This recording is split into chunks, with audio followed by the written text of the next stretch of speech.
Bon, j'ai encore quelques minutes devant moi, je vais essayer d'en profiter pour faire un petit message rapide et j'espère qu'il atteindra quelqu'un. J'espère surtout que ces quelqu'un se donneront la peine de me croire. Voyons voir, attends, où est-ce qu'ils sont? Je regarde ça. Oui, c'est bon, j'ai encore le temps. Bon, je vais essayer de vous la faire courte pour tous ceux qui écouteront ce message. J'ai vraiment pas le temps d'entrer dans les détails. Je suis agent de sécurité dans un hôpital. L'hôpital dont je tairai le nom car de toute façon je crois que c'est pour tout le monde pareil. Pour ne pas le mentionner, je vais l'appeler le lieu de mon travail. Ce sera plus simple. Cela faisait très longtemps que les travaux étaient programmés ici. Disons qu'il n'est pas tout jeune et les ravages du temps font leur effet. C'est inévitable, rien n'est immortel. La direction a eu deux choix. Soit refaire les pièces les unes après les autres, en déplaçant le personnel, les patients, le matériel et j'en passe, afin de laisser les ouvriers travailler petit à petit, ou alors tout déménager d'un coup. Un autre hôpital non loin de là, et qui appartient aussi au directeur, avait toute une aile qu'il n'utilisait pas. Bon, on aurait été un petit peu serré, mais ça aurait pu faire l'affaire. Le directeur n'était vraiment, mais vraiment pas emballé pour cette deuxième possibilité. On a passé quoi, 2 semaines à essayer de jongler entre les travaux, les opérations et tout le reste. Mais au bout d'un moment, fallait se rendre à l'évidence. Ça ne pouvait vraiment, mais vraiment pas fonctionner. Alors c'est donc à contre-cœur que le directeur a décidé de déménager. Au lieu de passer des heures et des heures à rebouger les mêmes patients, des dizaines de fois. Cela nous a pris quoi? Oh, une petite semaine pour déplacer tout le monde. Oui, il y avait des cas un petit peu plus graves, qu'il fallait déplacer très lentement.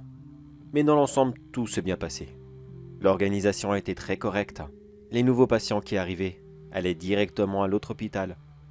Ainsi, nous ne recevions plus personne, pendant que tout le monde était déplacé. Non, ça là-dessus, les équipes ont été formidables. Mais bien sûr, il faut bien que quelqu'un reste là. Un hôpital comme celui-ci, même s'il n'y a personne et très peu de matériel, vous imaginez bien que ça peut quand même être tentant d'y entrer. Quelques squatteurs, des gens en mauvaise situation, ou des junkies qui essaieraient de trouver un coin tranquille. Bref, je devais donc rester là pour assurer la sécurité. Oh mais je vous rassure, je le fais pas à H24 non plus, faut pas abuser. Non, en tout on est 4. De 2 jours et de nuits. Ça nous fait des grosses journées de 12 heures. Alors croyez-moi que lorsqu'un autre week-end arrive, eh bien, on est très content de l'avoir. Enfin, l'avoir. C'est bien beau ça. Moi, j'en aurais plus. Attends, où est-ce qu'ils en sont là? Je les vois même plus. Où est-ce qu'ils sont? Où est-ce qu'ils sont passés? Ils sont pas là? Non. Voyons. Ah, trouvé. Ils sont à la cafétéria. D'accord, bon, ils se rapprochent de moi, ça c'est sûr et certain. Je sais pas comment ils font, mais ils arrivent à me trouver. Bon, là, vous vous demandez sûrement, mais de qui ils parlent comme ça? Avant de vous répondre, est-ce que vous connaissez l'expression quand le chat n'est pas là, les souris dansent? Eh bien, ici aussi, on peut utiliser cette expression. Non, je vous rassure, il n'y a pas de souris dans l'hôpital, loin de là. Non, c'est malheureusement quelque chose de bien pire que ça. Je l'ai découvert il y a quoi? Voyons voir. 20, 30 minutes à peine? J'étais en train de faire une ronde dans le sous-sol. Oh, rien de bien méchant, je connais ce lieu par cœur. Il est assez mal éclairé, mais avec le temps, vous savez. On regarde sans regarder. On pense à autre chose. On pointe au bon endroit. Un rapide petit coup d'œil et puis on retourne rapidement au poste. Mais j'ai entendu un bruit très spécial dans l'un des couloirs. Je ne savais pas trop ce que c'était à ce moment. On aurait dit comme un espèce de ronflement, grognement ou je ne sais quoi encore. Il est difficile à expliquer. Dans le doute, j'ai préféré aller voir. Je n'avais vraiment aucune, mais alors aucune idée de ce que j'allais pouvoir trouver. Mais ce son était toujours là, et il provenait de la morgue. Plus exactement des casiers, là où ce que les médecins légistes. Je crois qu'on les appelle comme ça. Ou est-ce que c'est pour la police? Je sais plus. Enfin passons. Ces gros casiers là où ils rangent les corps, après les avoir autopsiés. J'avoue qu'à ce moment, Je commençais à être assez angoissé de ce que je pouvais trouver. Je me suis dit, oula, c'est quand même pas l'un des corps qui s'est réveillé comme ça, c'est pas possible. On n'est pas dans The Walking Dead. Et puis j'ai rapidement rationalisé. Je me suis dit, ah non, c'est vrai, Gérard, mon collègue de journée, avait dû placer une radio ou je ne sais quoi, et devait sûrement s'amuser à faire l'idiot. Ça aurait pas été la première fois. Il a toujours adoré me faire des blagues.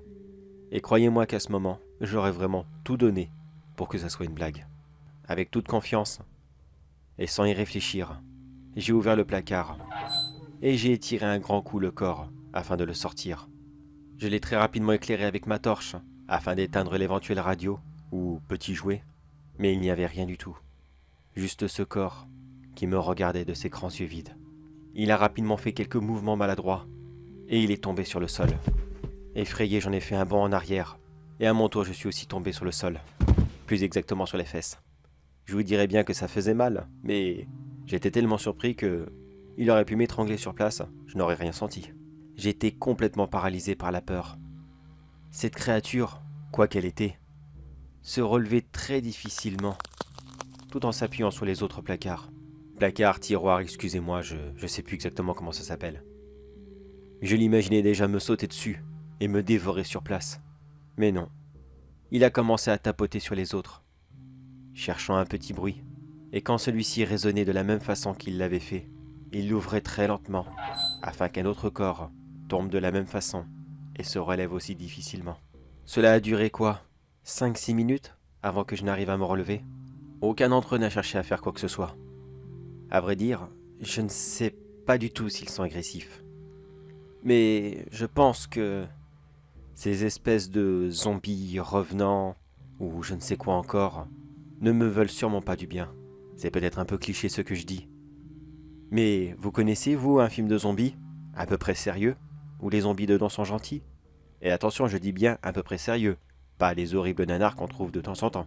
Non, pour moi c'était sûr.